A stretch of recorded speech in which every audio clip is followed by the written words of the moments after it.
Die Positions stellt ja Galerien aus. Die Galerien sind hier AusstellerInnen und wir haben immer Sonderpräsentationen, aber wir zeigen auch gerne mit unseren vielen KooperationspartnerInnen andere Facetten, die in der Kunstwelt relevant sind. Zum Beispiel gibt es ja mit den RKA-Rechtsanwälten eine Institution, die Rechtsbeistand, Rechtsschutz und so weiter bietet und mit denen arbeiten wir eng zusammen. Also bezogen auf die Kunst, aber es gibt natürlich bei der Kunst auch Versicherungen. Alle Werke, die hier hängen, sind in irgendeiner Weise versichert. Und vor uns stehen jetzt ein Experte und eine Expertin, was Versicherungsschutz rund um die Kunst angeht. Mit wem haben wir es denn zu tun?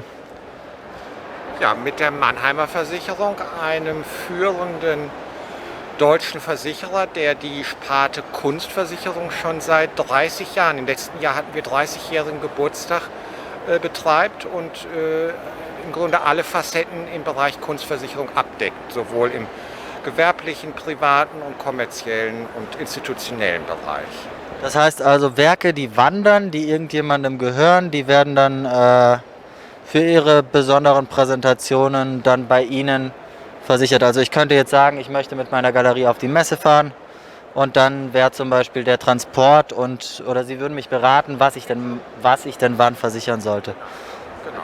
Wir haben sozusagen die Allgefahrendeckung von Nagel zu Nagel. Das heißt, wenn Sie mit der Galerie und einer Exponatenliste sich hier anmelden, dann sind die Sachen während der Galeriezeit natürlich versichert, aber auch auf dem Transport, auf dem Aufenthalt hier auf der Messe, vielleicht ein Zwischenlager noch irgendwo.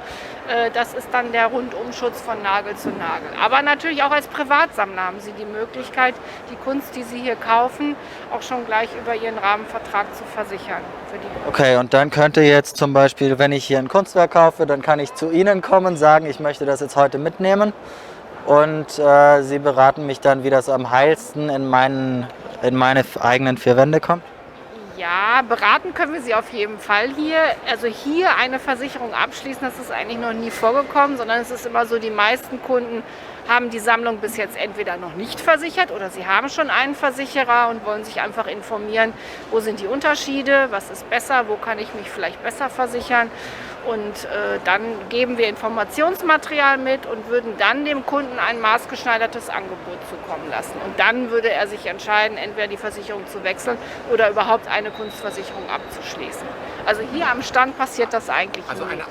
Ein Ad-Hoc-Vertrag schließen wir hier und jetzt nicht ab, sondern da bedarf es natürlich der Beratung und gewisser Vorbereitung. Es ist also jetzt nichts, was Sie so am Stand verkaufen sozusagen.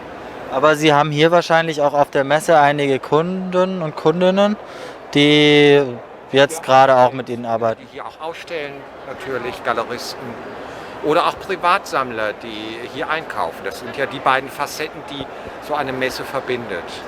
Ja, oder sogar die Künstler, die ihr Atelier bei uns versichert haben. Also die Bandbreite ist sehr groß.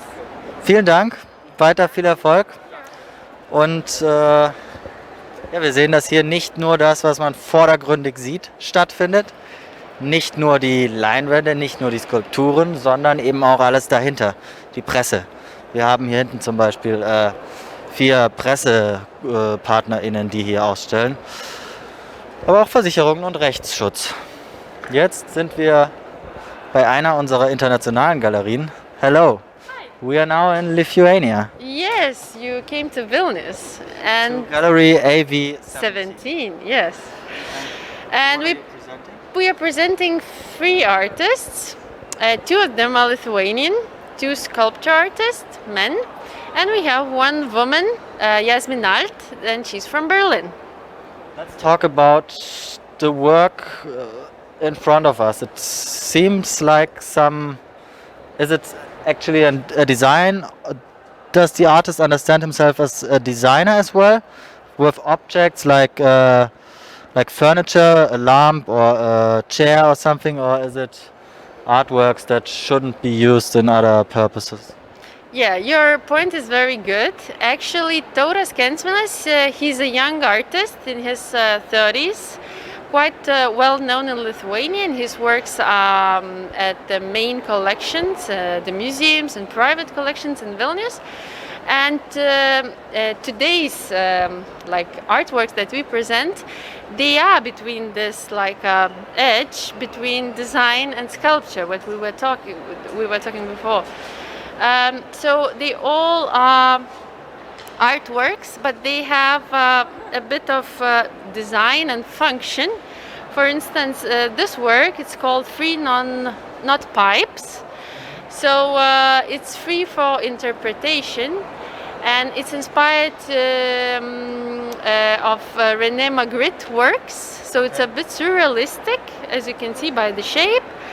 The artist uses plywood, or in Deutsch it would be Sperrholz, yeah, and makes these very organic, very wavy shapes, combines with the metal, and yeah, you can treat them as earbuds, headphones, pipes. So it's very, very open for interpretation. And on the other side is also the biggest one of them. It also, yes, it shines also from the inside. Yeah. We have the light, we have the energy, we have the nice lines, and everything, completes the work very nicely. And there are also 3 other wall artworks that can be hanged. Is this some epoxy stuff or something, or just some glass and some plywood? It's the same plywood. You can see also the layers. So artist basically glues them together, puts them together, and then shapes it very nicely. Maybe it's a frozen lake in Mars. Maybe it's a moving earth and water. So it's also up to you. And here we have plexiglass, and we have some LED lighting, so you can play with it. And sometimes you can also have a discotheque. Oh, okay, wonderful. Maybe we can check it out. It's really some wonderful texture. Maybe we can check that one. Yes. Whoa. You see, so depending on the mood, we can have different. We have some strobo light, we have some relaxed light. Does it also change colors, or is it white? No, it's white color, but we can, dim it if we want it more romantic or more bright. And it's framed in some metal, yes, okay, as you can see it from the side. What I have to tell you is that he uses, already used material. So we are talking about sustainability and ecology, because he uses left material and found metal. So he uses what was already used and not buying new things. So it's also supporting the earth. Great, and it also has it reminds me of some nature models, yes. Sure, it's landscape, it's organic shapes, it's nature inspired. It's the height layers, like the lines with how high it gets. Yeah, it's a very nice piece. Thank you very much. You're welcome. And have some more nice days in Berlin. Yeah, please try out the throne. It is, I may sit down? Yeah, sure. It's Great. super comfortable. Oh, it's really, you slip inside and it, may I take it home? Yes, crawling around the fair, please come and have a That's really, chill time. it's really wonderful how he works with the wood as a really, really soft material, and it's a really, though it's so many layers and they are glued together, it's one organic shape and it really feels good. One piece of wood. Yes. Thank you very much. You're welcome. I suggest to everyone to sit down here. It's worth it. Thank you.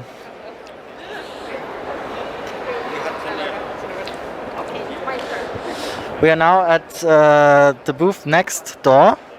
It's Claus Michaletz Prize by Secco Pontanova Foundation, and I'm talking to an artist who just won yesterday this year's Claus Michaletz Prize. Congratulations. Who am I talking to? Thank you very much. My name is Laura Põld, and I'm from Estonia. So the Claus Michaletz Prize is for an artist from Eastern Europe. So I'm happy to be this year's nominee and the laureate. And the prize contains what? Is this exhibition space also part of the prize? Exactly. So I'm very happy to have a solo booth in the art fair.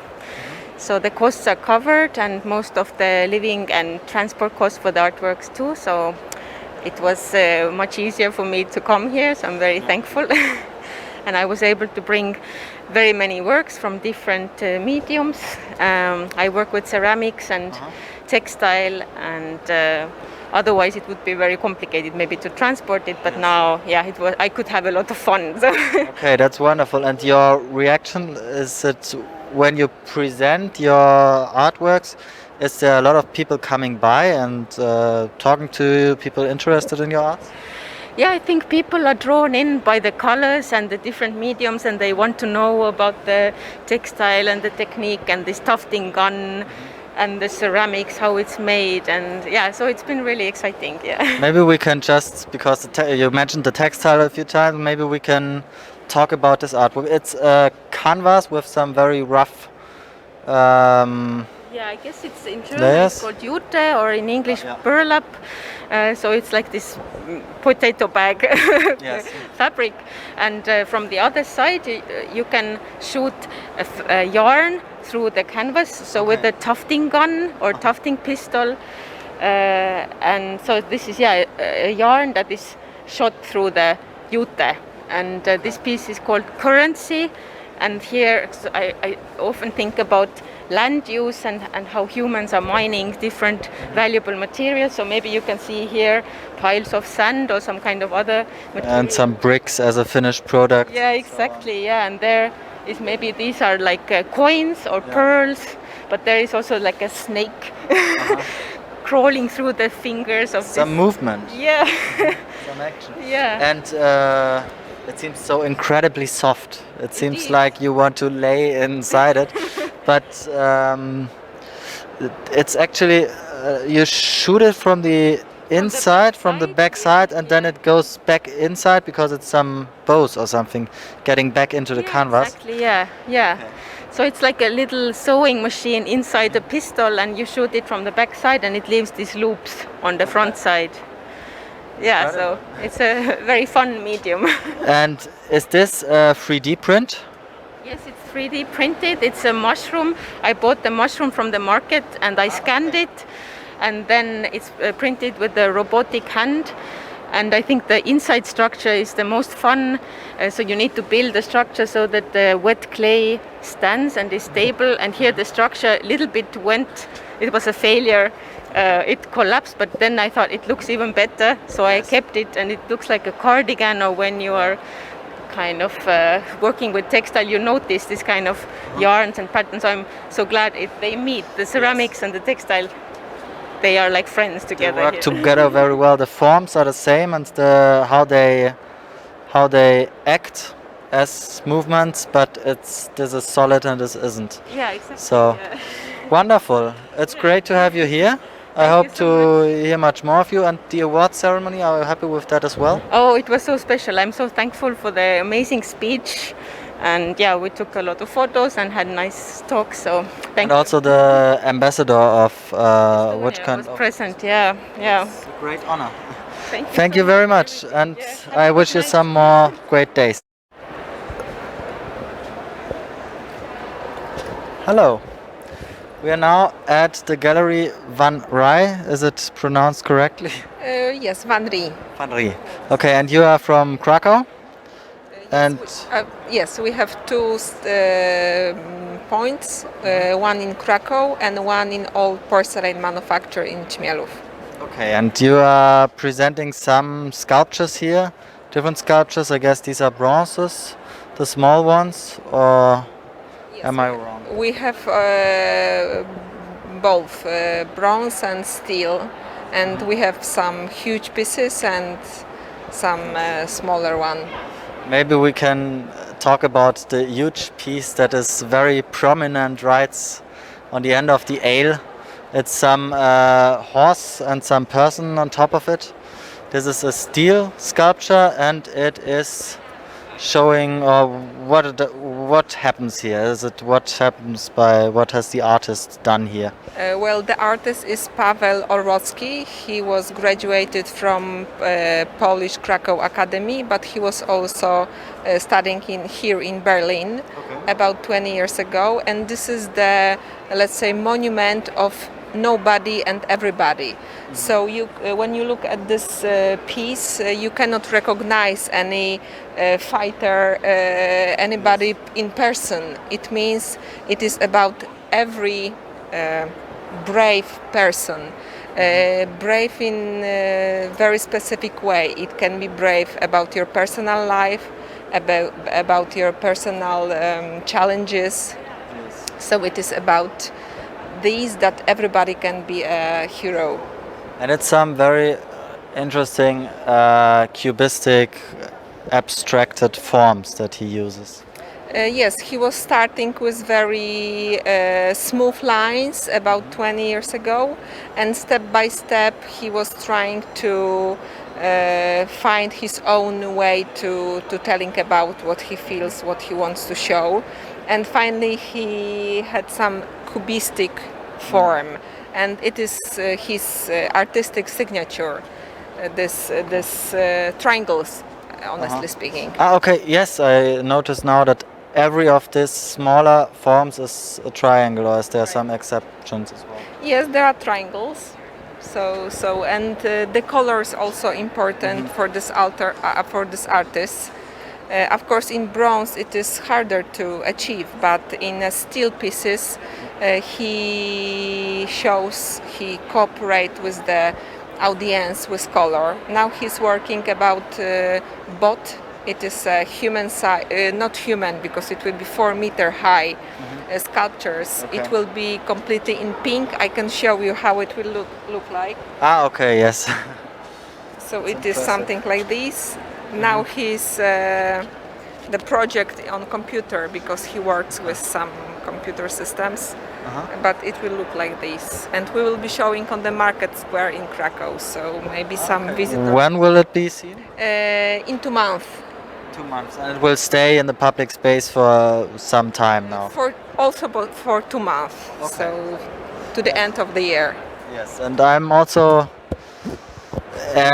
fixed by the welding lines. It's obvious that he uses them also as a stylistic point, and here these triangles aren't shaped by welding lines, but some are. Is it also some part of his personal signature? No, I think it is some technical resolves. So it depends on piece, on how he can do it by technical way.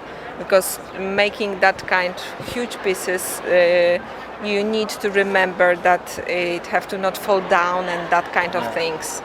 So Well- you need to be an engineer also. Yes. Was it difficult to bring it here?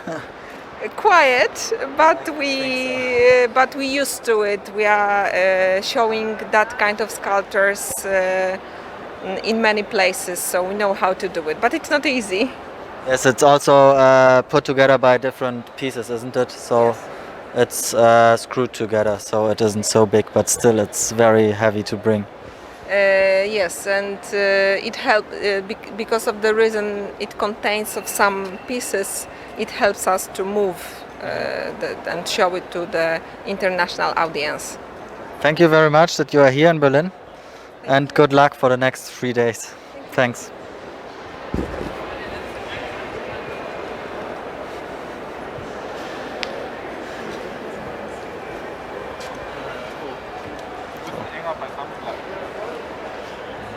Hallo.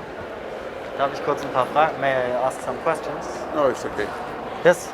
No? It's okay. Okay. Yeah. Thanks. Thank you.